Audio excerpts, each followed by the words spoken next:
Essa partilha vai falar a respeito do pedido que José faz para o copeiro de Faraó, para que ele se lembrasse dele quando estivesse diante de Faraó, e nós temos vários aprendizados nessa e partilha. o aprendizado que nós temos é que, agora José ele está usando, não é os sonhos, é a interpretação dos sonhos ao seu favor. Então, ele começa a mudar a bem-aventurança de um dom natural que ele havia recebido. Agora ele está aprendendo a trabalhar com esse dom, com essa questão dos sonhos e interpretação, porque agora ele está usando isso ao seu favor. Ou seja, ele Interpretou o sonho de outra pessoa e pediu para que essa pessoa lembrasse dele quando tivesse diante de alguém que era extremamente importante na terra do Egito. que era o próprio rei do Egito. Nós vemos que vamos passar 2 anos, e após esses 2 anos, aí o chefe vai ser chamado para dar interpretação ao sonho de Faraó.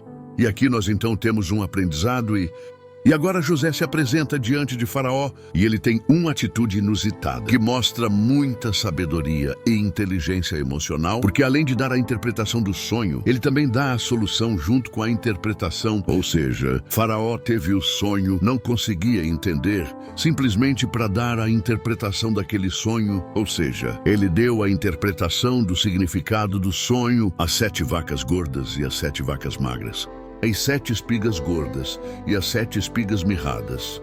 Só que junto com a interpretação, ele deu a solução, ou seja, ele deu o que deveria ser feito, para que aquele sonho não se tornasse uma realidade ruim. E aqui também nós temos alguns aprendizados que são extremamente importantes. Às vezes nós temos avisos do mundo espiritual, sonhos que as pessoas têm e não necessariamente aquele sonho deve se cumprir na literalidade, e inclusive com todas as consequências ruins.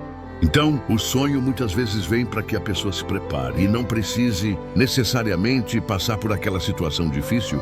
Então, qual foi o sonho de Faraó? 7 anos de fartura, 7 anos de escassez, e quando houvesse a escassez, a fartura nem seria lembrada. Então, se o Faraó não fizesse nada, não tomasse nenhuma atitude, nenhuma decisão, esses 7 anos de escassez seriam também para o Faraó.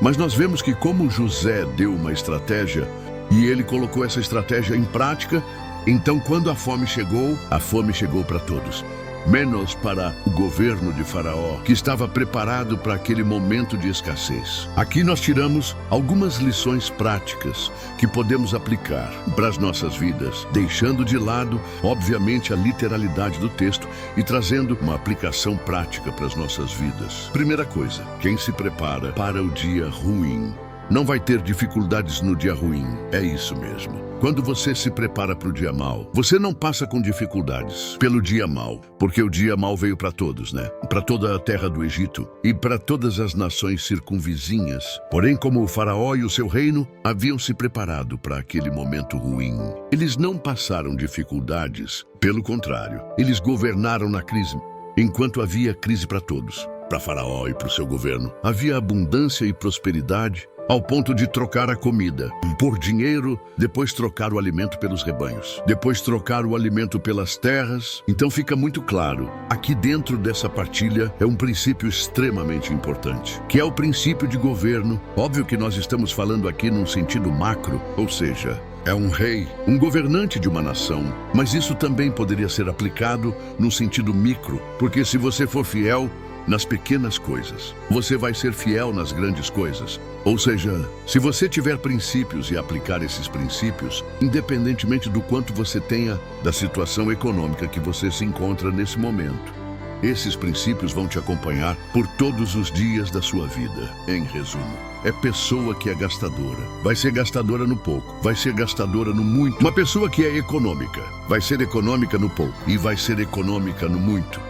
Então, o grande segredo, e nós vemos isso, é que José veio tendo uma trajetória de sucesso. Não agora como governador do Egito, mas desde quando esteve na casa de Potifar e mostrou-se um exímio administrador e administrou também a casa de Potifar, que foi colocado como principal ali. Dos que serviam na casa de Potifar, houve ali um incidente, né?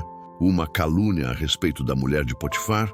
Com José, ele foi colocado no cárcere, e no cárcere também ele mostrou-se um exímio administrador, ao ponto de que a chave do cárcere foi dada nas mãos de José, ou seja, ele tinha todo o governo ali naquela situação.